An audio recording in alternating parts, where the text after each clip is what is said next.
নমস্কার, আমি জয়ন্তী চক্রবর্তী বলছি।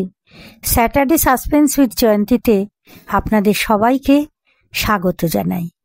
প্রতি শনিবার ঠিক সন্ধ্যে 7টার সময় আমি আপনাদের কাছে চলে আসি একটা নতুন লেখা স্বরচিত অলৌকিক গল্পের উপহার নিয়ে। আজ সন্ধ্যাতে ঠিক তেমনিভাবেই চলে এসেছি আপনাদের কাছে সুন্দরবনের গল্প শোনাতে। আজকের আমাদের নিবেদন সুন্দরবনের মায়াবিনী। চলুন তবে শোনা যাক। সুন্দরবন নামটার মধ্যেই কেমন যেন গা ছমছম করা এক রহস্য লুকিয়ে আছে। দক্ষিণবঙ্গের বিরাট অংশ জুড়ে থাকা ভয়াল সুন্দর এই সুন্দরবন একদিকে যেমন শত শত মানুষের জীবিকার একমাত্র উৎস, তেমনি এই সুন্দরবনের গহন ম্যানগ্রোভের জঙ্গলে পড়ে আছে কত হতভাগ্য মানুষের কঙ্কাল। শত শত মানুষের আধ খাওয়া শরীরের রক্তে ভিজে আছে সুন্দরবনের মাটি।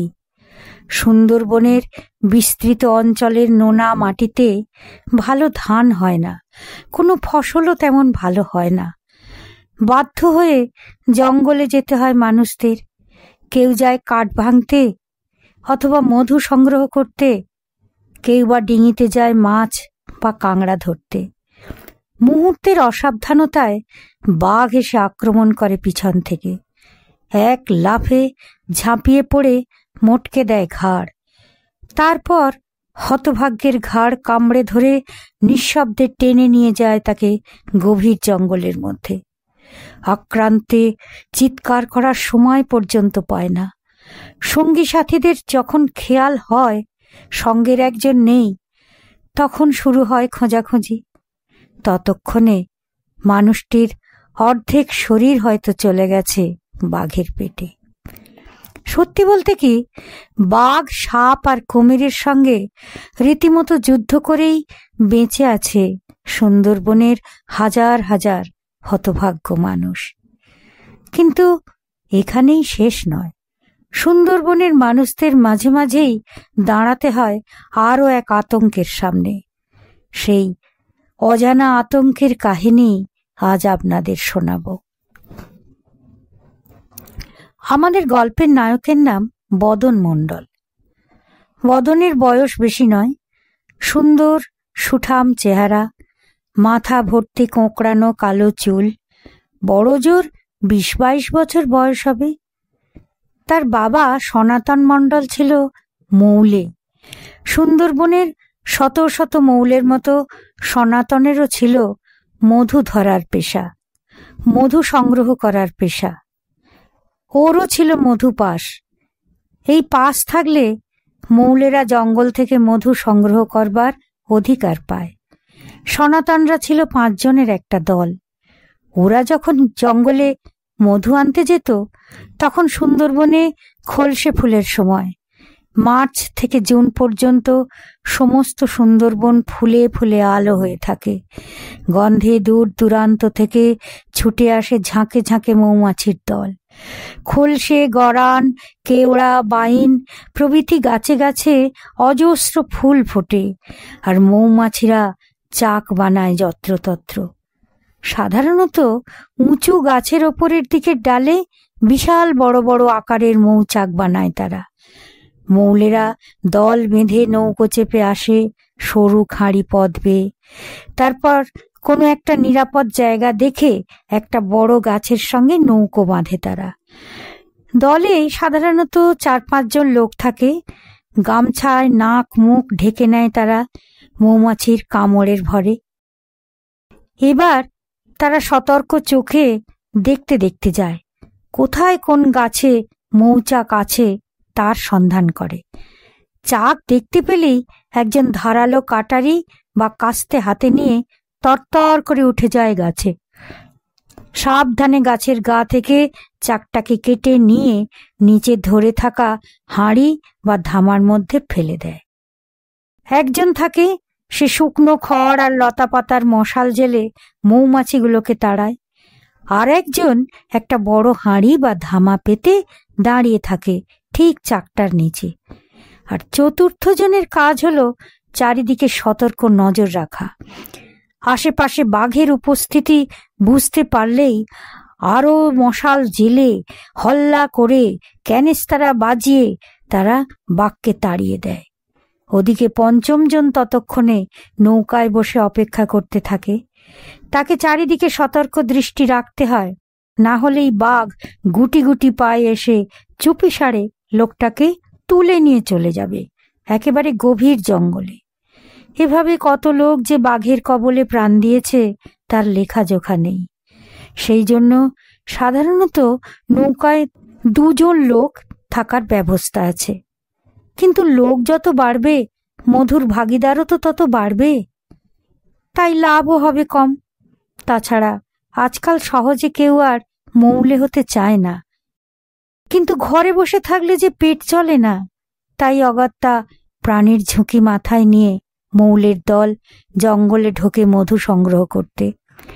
জেলেরা নৌকো ভাষায় মাছ ধরতে কিংবা কাঁকড়া ধরতে, আর কাঠুরিয়ারা দল বেঁধে বের হয় কাঠ কাটতে।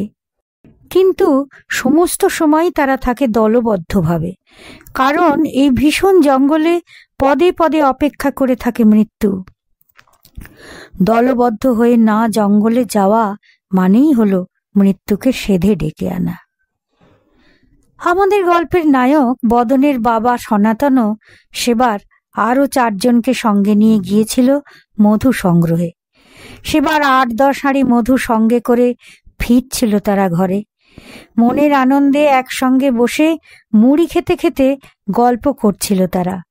সনাতন বসেছিল জঙ্গলের দিকে পিছন ফিরে। গল্পে মশগুল ছিল ওরা সবাই। বিদ্যেধরী নদীর সুতি খাল, দুদিকে ঘন কেওড়া গরান আর সুন্দরী গাছের জঙ্গল। হঠাৎ চুপ করে একটা শব্দ হলো, আর চমকে উঠে সবাই দেখল সনাতন নেই। বাঘটা কখন তাকে উঠিয়ে নিয়ে বিদ্যুৎ গতিতে ছুটে চলেছে জঙ্গলের দিকে। ওরা 4 জন বৈঠা, লগি, বাঁশ, কাটারি যে যা হাতের কাছে পেল তাই নিয়ে ছুটল। বাঘ যেমন ভীষণ জোরে ছুটতে পারে, তেমনি তার গায়েও অসুরের বল। তার শরীরে যত জোরেই মারা হোক কিছুই হয় না তার, একমাত্র মাথায় মারলেই বাঘ জব্দ হয়। ওরা সমানে পিছনে তাড়া করে চলেছিল আর চিৎকার করছিল। সেই চিৎকার শুনে অন্য মৌলের দলও যারা জঙ্গলে এসেছিল তারাও দূর থেকে চিৎকার করতে লাগলো। ভয়ে বাঘটা সনাতনকে ফেলে পালালো, কিন্তু ততক্ষণে তার দেহে থেকে প্রাণ বেরিয়ে গেছে।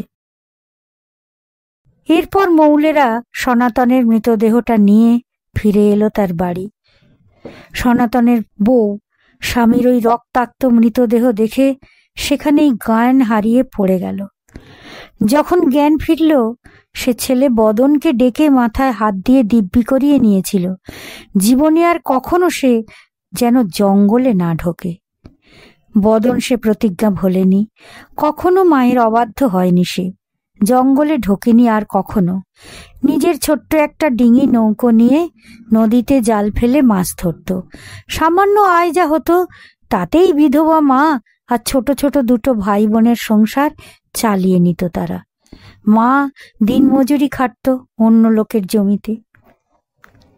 সেবারে তখন সেটা ছিল ভাদ্র মাস। সুন্দরবনের নদী, খাল, বিলে থই থই করছে জল। দুপুর নাগাদ 2 ভাত খেয়ে বদন বের হয়ে পড়ল তার ছোট্ট ডিঙি নৌকোটা নিয়ে। ছোট খ্যাপলা জাল ফেললে এই রকম সময় অনেক মাছ ধরা যায়। আজ বদনের সঙ্গ নিয়েছে তাদেরই পাড়ার এক বুড়ো দাদু। দাদু যাবে তার মেয়ের বাড়ি। দাদুকে খালের ও মাথায় নামিয়ে দেবে এরকম কথাবার্তাই হয়েছিল।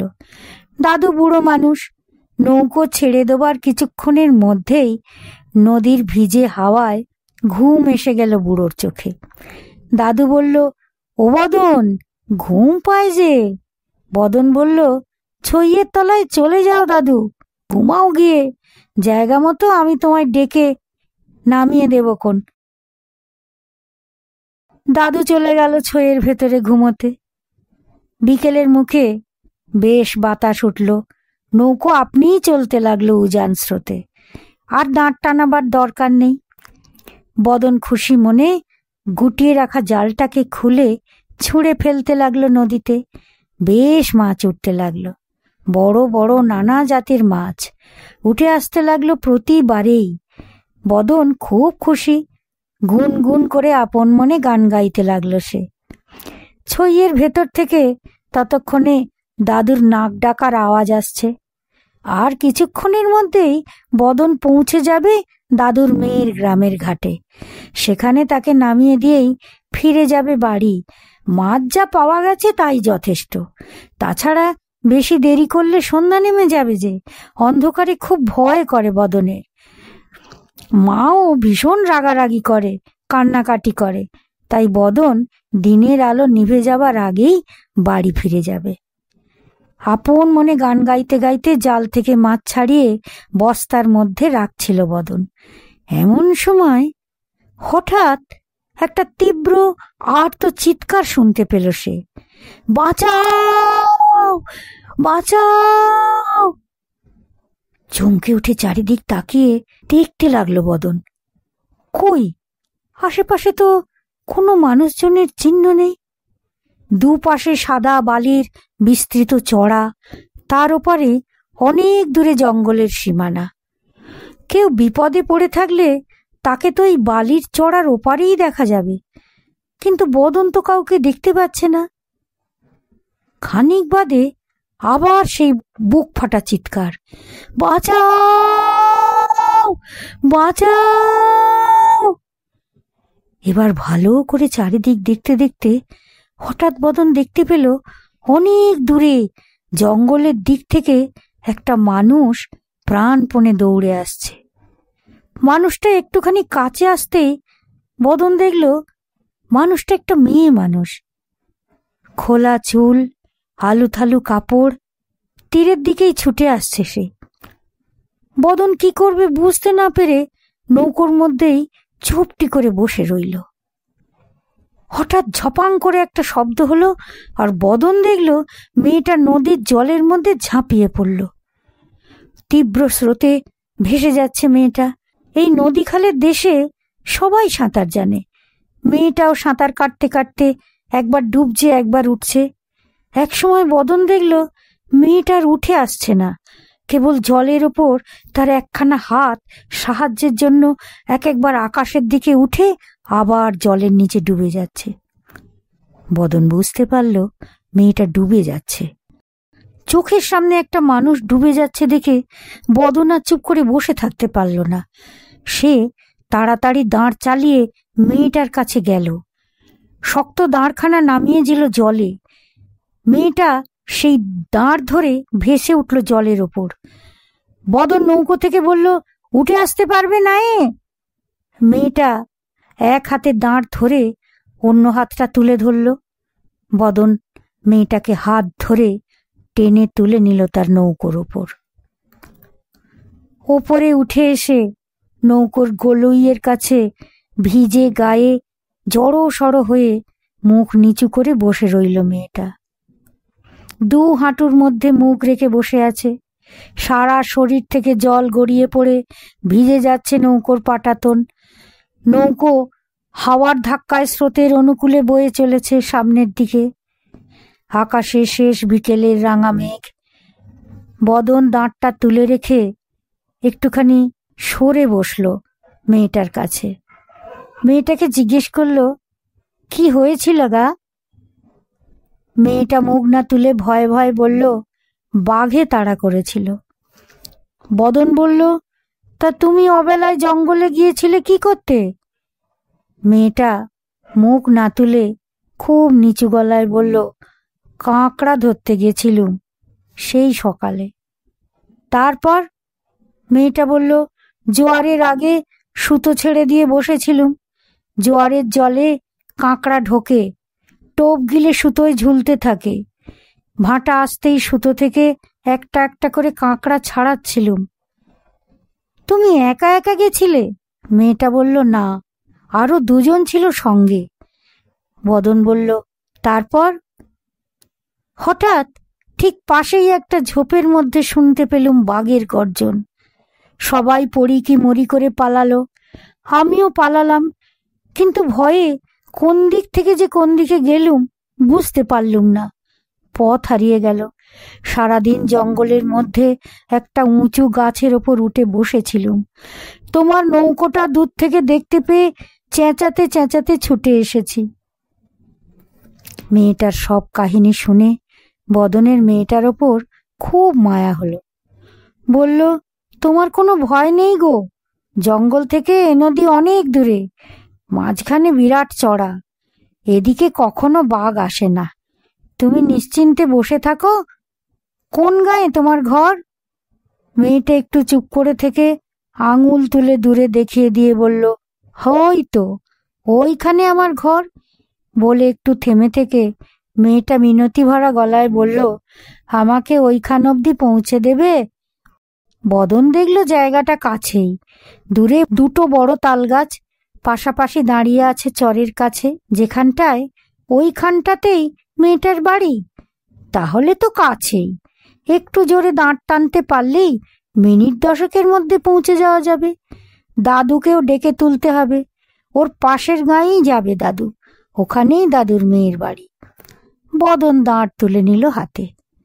খুব কষে জোর লাগিয়ে দাঁড় টানতে টানতে বদন বলল, তোমার কে কে আছে বাড়িতে? মেয়েটি বলল, আমার কেউ নেই গো, বাপ মরে গেছে আয়লার ঝড়ে দেয়াল চাপা পড়ে, তখন আমি ছোট, মা আমাকে রেখে চলে গেল। সে কি, কোথায় চলে গেল? জানি না। বদনের খুব মায়া হলো মেয়েটার কথা শুনে। আহারে, মেয়েটা এই বয়সে একদম একা থাকে। কতই বা বয়স হবে মেয়েটার, তারই সমবয়সী কিংবা আরো কম হবে। বদন বলল, একা থাকো কেন তুমি, ভয় করে না? মেয়েটা বলল, না। রাতে শুধু পাড়ার একটা বুড়ো পিসি আমার কাছে এসে থাকে। বদন বলল, অদ্ভুত তো, এই বয়সের একটা মেয়ে একা একা থাকো, তোমার চলে কি করে? মেয়েটা বলল, আমি তো গাঙে মিন ধরি, কাঁকড়া ধরি, যখন যা পাই ধরি, আর তাই বেচেই চলে যায়। বদন এবার ভালো করে তাকিয়ে দেখল মেয়েটাকে। পিঠ ছাপিয়ে পড়া ঘন কালো চুল, টকটক করছে ফর্সা রং, টানা টানা বড় বড় কালো চোখ, ঠিক যেন সিনেমার মেয়ে। এমন সুন্দর মেয়ে বদন জীবনে দেখেনি। সে অনেকক্ষণ অবাক চোখে তাকিয়ে তাকিয়ে দেখতে লাগলো। তারপর একটু আমতা আমতা করে বলল, তুমি তো বিয়ে করতে পারো। মেয়েটা উল্টে প্রশ্ন করল, কে বিয়ে দেবে? বদন হাসতে হাসতে বলল, বিয়ে করতে বুঝি লোক লাগে? মেয়েটা কিছু না বলে চুপ করে বসে রইল। খানিকক্ষণ দাঁড় টানার পর বদন একটু ইতস্তত করে লুঙ্গির গিট থেকে একটা বিড়ি বের করে ধরিয়ে বলল, ধরো যদি আমি তোমাকে বিয়ে করি। মেয়েটা মুখ নিচু করে চুপ করে বসে রইল, উত্তর দিল না। বদন একটু ভরসা পেয়ে বলল, বলো তো, আমি আজই যাই। তোমার সঙ্গে গিয়ে তোমার বুড়ি পিসির সঙ্গে কথাবার্তা সব বলে আসি। মেয়েটা কোনো উত্তর দিল না, জড়সড় হয়ে মুখ নিচু করে বসে রইল। বদন সাহস পেয়ে এবার বলল, আমাকে তোমার পছন্দ হয়? মেয়েটা ঘাড় নিচু করে একদিকে মাথা নাড়ল। তার মানে বদনকে তার খুব পছন্দ হয়। দারুণ আনন্দে নেচে উঠল বদনের মন। এতখানি বয়স হলো, এখনো কোনো মেয়ে তাকে এমন করে সরাসরি জানায়নি পছন্দের কথা। বদন মনে মনে একটুখানি কি ভেবে নিয়ে আবার বলল, আমরা কিন্তু খুব গরিব, জানো তো। আমি মাছ ধরি নদীতে, আর মা মুনিশ খাটে লোকের খেতে। দুটো ছোট ছোট ভাই বোন আছে, মাটির ঘর। তোমার কষ্ট হবে, কিন্তু থাকতে পারবে তো? মেয়েটা তেমনি মুখ নামিয়ে ঘাড় কাত করে জানিয়ে দিল যে সে খুব ভালোই থাকতে পারবে। বদন এবার যেন হাওয়ায় উঠতে লাগলো। মনের সুখে সে একটা গান ধরল, কবেকার কোন যাত্রাপালায় শোনা গান, পরাণ যায় জ্বলিয়ারে বন্ধু তোমার বিহনে। গান গেয়ে মনটা আরো ফুরফুরে হয়ে গেল বদনের। সে বলল, কই গো, তুমি তো কিছু কইলে না, যাব তোমার বাড়ি। তোমার সেই বুড়ি পিসির সঙ্গে সব কথাবার্তা পাকা করে আসি তাহলে। মেয়েটা লাজুক গলায় বলল, আজই যাবে? বদন বলল, ধরো আজই যদি যাই। মেয়েটা তেমনি মুখ নিচু করেই লজ্জা মেশানো গলায় বলল, চলো তাহলে। এবার দ্বিগুণ উৎসাহে জোরে জোরে দাঁড় টানতে লাগলো বদন। এক নিমেষে মনের মধ্যে তার নানা সুরের ঝংকার বেজে উঠল। কেউ নেই মেয়েটার? আহা, তাহলে তো তাদের বাড়িতেই থাকবে, সে সব সময় থাকবে। কথায় কথায় বাপের বাড়ি চলে যাবে না, মায়ের হাতে হাতে কাজ করে দেবে। সারাদিন পরে জমিতে মুনিশ খেটে মা যখন ঘরে ফিরবে, বউ তখন গরম গরম ভাত বেড়ে দেবে তাকে। তার ধরে আনা মাছ রান্না করবে মনের মতো করে, ঝাল ঝাল পেঁয়াজ টেঁয়াজ দিয়ে। তাকে কত ভালোবাসবে, খুব ভালোবাসবে এই মেয়ে। এতক্ষণে বদন জিজ্ঞেস করল, তোমার নাম কি গো? মেয়েটা বলল, আমার নাম ফেলি। মা ফেলে রেখে চলে গিয়েছিল তো, তাই পাড়ার লোকে আমার নাম দিয়েছিল ফেলি। বদন মনে মনে মেয়েটার একটা ভালো নাম রাখে, সোনা। আহা, তার সঙ্গে অনেকখানি সোহাগ জুড়ে দিয়ে মনে মনে ডাকতে থাকে বদন, সোনাই সোনাই, আমার সোনাই। এদিকে কথায় কথায় কখন সূর্য ডুবে গেছে জঙ্গলের আড়ালে, সে খেয়াল নেই কারো। মাথার ওপর পূর্ণিমার গোল থালার মতো চাঁদ, নদীর জলের ছোট ছোট ঢেউয়ের মাথায় একটা চাঁদ হাজারখানা হয়ে হেসে হেসে ভেঙে ভেঙে গড়িয়ে পড়ছে। তীরভূমি আর ভালো করে চোখেই পড়ছে না। মেয়েটা হঠাৎ বলে উঠল, ওই তো আমাদের গাঁ দেখা যাচ্ছে, ওইখানেই আমার বাড়ি। তুমি যাবে যদি তাহলে এসো। বদনের মন আনন্দে নেচে উঠল। তীরে নৌকোটা ভেড়ালো সে। শক্ত মোটা একটা কাছি বের করে নৌকোটাকে ভালো করে বাঁধল একটা বাইন গাছের সঙ্গে। মেয়েটা তখন উঠে দাঁড়িয়েছে। বদন বলল, আগে তুমি নামো, আমি তোমার হাত ধরছি। মেয়েটা কিন্তু বদনের হাত ধরল না, নিজেই এক লাফে নেমে দাঁড়ালো নৌকো থেকে। বদনও তার পিছু পিছু নেমে এলো। মেয়েটিকে অনুসরণ করে অন্ধকার পথ ধরে হাঁটতে লাগলো সে। হঠাৎ নৌকোর ছইয়ের ভেতর থেকে বাইরে বেরিয়ে এলো দাদু। নৌকোর চলা থামতেই ঘুম ভেঙে গেছে বুড়োর।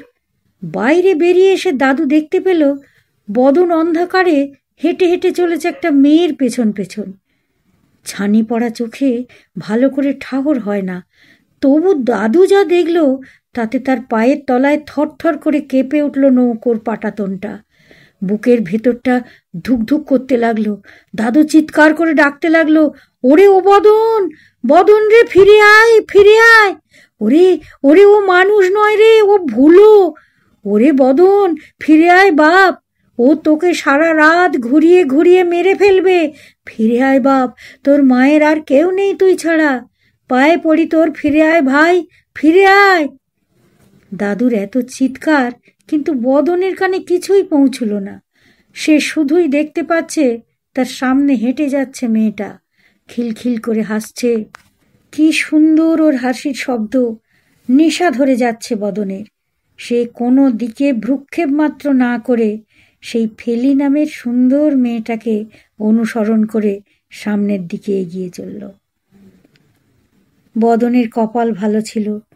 ঠিক সেই সময়েই গায়ের পথ ধরে হাট থেকে ফিরছিল একজন চাষি লোক। দাদুর চিৎকার তার কানে গিয়েছিল। সামনে ঘাড় গুঁজে বদনকে হাঁটতে দেখে লোকটি তার কাঁধে হাত দিয়ে ডাকল, এই যে, ও ভাই, কোথায় চলেছ তুমি? তোমায় তো ডাকছে নৌকোয়। বদন অবাক হয়ে লোকটার দিকে ফ্যাল ফ্যাল করে তাকালো। দাদু তখনও চেঁচিয়ে চলেছে, ওরে ও মেয়ে মানুষ নয় রে, মানুষ নয়, ও ভুলো। ও তোকে কোথায় নিয়ে চলেছে রে? মৃত্যুর দিকে নিয়ে চলেছে। ফিরে আয় ভাই, ফিরে আয়। বদনের সম্বিত ফিরল কয়েক মুহূর্তের জন্য, আর সে দেখল তার সামনে এতক্ষণ ধরে যে হাঁটছে, কথা বলছে, হাসছে, সেই ফেলির পা মাটিতে ঠেকছে না, আর পায়ের পাতা দুটো তার পুরো পিছন দিকে ঘোরানো। বদন চিৎকার করে উঠল ভয়ে, মা গো! আর বদন চিৎকার করে উঠতেই মেয়েটার মুখটা সম্পূর্ণ ঘুরে গেল পিছন দিকে। বদন দেখল সেই মুখে শুধু দুসার দাঁতের পাটি ছাড়া সবটাই কঙ্কালের হাড়। চোখের দুটো গর্ত থেকে বেরিয়ে আসছে লাল আগুনের ফুলকি। তীক্ষ্ণ হিহি স্বরে একটা বীভৎস পৈশাচিক হাসি হাসতে হাসতে সেই প্রেতিনী কয়েক সেকেন্ডের মধ্যে ধোঁয়ার কুণ্ডলী হয়ে মিলিয়ে গেল বাতাসে। দেখেই মূর্ছিত হয়ে মাটিতে পড়ে গেল বদন। চাষি লোকটি তখন বদনকে ধরে ধরে তুলল, গ্রামের লোকজন ডেকে আনলো চেঁচামেচি করে, দাদুকেও নৌকো থেকে নামিয়ে আনলো ধরে ধরে। বদনের যখন জ্ঞান ফিরল তখন অবাক হয়ে চারিদিক তাকাতে লাগলো সে। গ্রামের লোকজন ততক্ষণে হারিকেন, টর্চ, লণ্ঠন ইত্যাদি হাতে নিয়ে চারপাশ থেকে ঘিরে ধরেছে বদনকে। দাদুও এত লোকজন আর আলো দেখে সাহস পেয়েছে। বদনকে দাদু বলল, তুই কোথায় যাচ্ছিলিস দাদু ভাই? বদন বলল, ওই তো ওই মেয়েটার সঙ্গে ওর বাড়িতে যাচ্ছিলাম। কে মেয়েটা? সবাই মিলে জিজ্ঞেস করলো। বদন বলল, ওই তো ওই ওই যে সুন্দর মতো মেয়েটা ফেলি। বলল ওর কেউ নেই, জঙ্গলে কাঁকড়া ধরতে এসে বাঘের মুখে পড়েছিল, ছুটে এসে জলে ঝাঁপিয়ে পড়ল, ডুবে যাচ্ছিল, তাই দেখে আমি নৌকোয় তুলে নিলাম। বলল আমাকে বিয়ে করবে, তাই তো ওর বাড়িতে নিয়ে যাচ্ছিল আমায়। গাঁয়ের লোকেরা এবার সমস্বরে বলে উঠল, ওরে ও ভুলো ভুলো, খুব বাঁচা বেঁচে গেছো ভাই, দাদু সঙ্গে ছিল বলে, না হলে আজ আর তোমায় বেঁচে ঘরে ফিরতে হতো না। ওই ভুলোর হাতেই বেঘরে প্রাণটা যেত তোমার। বদন ভুলোর কথা কখনো শোনেনি। অবাক হয়ে সে বলল, ভুলো কি? গ্রামের একজন মাতব্বর লোক বলল, ভুলো হলো এক রকমের অশরীরী। সুন্দরবনে যত মানুষ বাঘের হাতে মরে তাদের আত্মা এই জঙ্গলে ছেড়ে কোথাও যেতে পারে না। এই জঙ্গলের মধ্যেই আশেপাশে ঘুরতে থাকে দিনরাত। যাকে একা পায় তাকে নানা ফন্দি ফিকির করে ভুলিয়ে ভালিয়ে নিজেদের সঙ্গে ডেকে নিয়ে যায়। যেতে যেতে যেতে যেতে পথ আর ফুরোয় না। শেষ পর্যন্ত লোকটা খিদে তেষ্টায় ক্লান্ত হয়ে পথের ওপর মুখ থুবড়ে পড়ে মারা যায়। এই রকম কত লোকের প্রাণ যে গেছে অঘরে। যাদের কপাল ভালো তারা অন্য কারো চোখে পড়ে যায়, আর তখনকার মতো সে বেঁচে যায়, যেমন আজ তুমি বেঁচে গেলে। বদন অবাক হয়ে ভাবতে লাগলো আপন মনে, এই পরীর মতো সুন্দর মেয়েটা, এত কথা, এত হাসি, বাড়িতে ডাকা, বিয়ের কথা বলা, সব তবে মিথ্যে, সব ভুল, মায়া। বদনের শুকিয়ে যাওয়া বিভ্রান্ত মুখের দিকে তাকিয়ে দাদু তার পিঠে হাত রেখে সান্ত্বনা দিয়ে বলল, ভাবিস নে ভাই, তোর বয়স কম, সাবধানে চলাফেরা করবি, একা একা আর কোথাও বেরোবি না, সে দিনেই হোক আর রাতেই হোক। সব সময় মনে রাখবি এটা সুন্দরবন, এ ভীষণ জায়গা। বাঘ, সাপ আর কুমির ছাড়াও হাজার হাজার আত্মা এখানে ঘুরে বেড়ায়। এখানকার পথে ঘাটে বাতাসে তাদের বেঁচে থাকার অতৃপ্ত আশা, তাদের দীর্ঘশ্বাস সব সময় ঘুরে বেড়ায়। ভুলো ছাড়াও আরো কত রকমের ভূত প্রেত পিশাচ যে আছে এখানে তার লেখা জোখা নেই। বদন ছেলে মানুষ, এত সব কথা শুনে ভয়ে রীতিমতো ঠকঠক করে কাঁপতে লাগলো সে। দাদুকে দুহাতে জড়িয়ে ধরে বলতে লাগলো, দাদু আমি বাড়ি যাব কি করে? আমার যে ভীষণ ভয় করছে, এত রাতে আমি আর ফিরতে পারবো না, আমার কি হবে দাদু? নিদারুণ ভয় পেয়ে পাড়ার দাদুকে দুহাতে ঝরিয়ে কাঁদতে লাগলো বদন।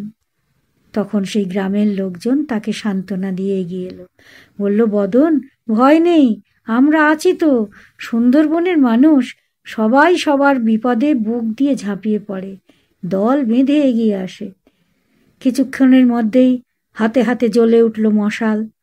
পটকা ফাটাতে ফাটাতে একসঙ্গে 20-25 জন লোক সবাই মিলে চলল ডিঙিতে চড়ে বদনের গ্রামের দিকে। হাতে তাদের লাঠি, সরকি, বাঁশ, কাস্তে, কাটারি। দাদুও চলল সঙ্গে। বদন তাকে যে বাচ্চাদের মতো আঁকড়ে ধরে বসে আছে, কি করে তাকে সে ফেলে যায়। দাদুর আর সেবারে মেয়ের বাড়ি যাওয়া হলো না। নাই হোক, ছেলেটা তো বাঁচল, একটা মানুষের প্রাণ তো বাঁচানো গেল ভুলোর হাত থেকে। এতক্ষণ আমার গল্পটি শোনার জন্য আমি আপনাদের সবাইকে ধন্যবাদ জানাই। আজকের গল্প এখানেই শেষ হলো। ভালো থাকবেন সবাই। যদি গল্পটি শুনে ভালো লাগে তাহলে লাইক, কমেন্ট ও শেয়ার করবেন, আর চ্যানেলটি সাবস্ক্রাইব করে পাশে থাকবেন। শুভরাত্রি।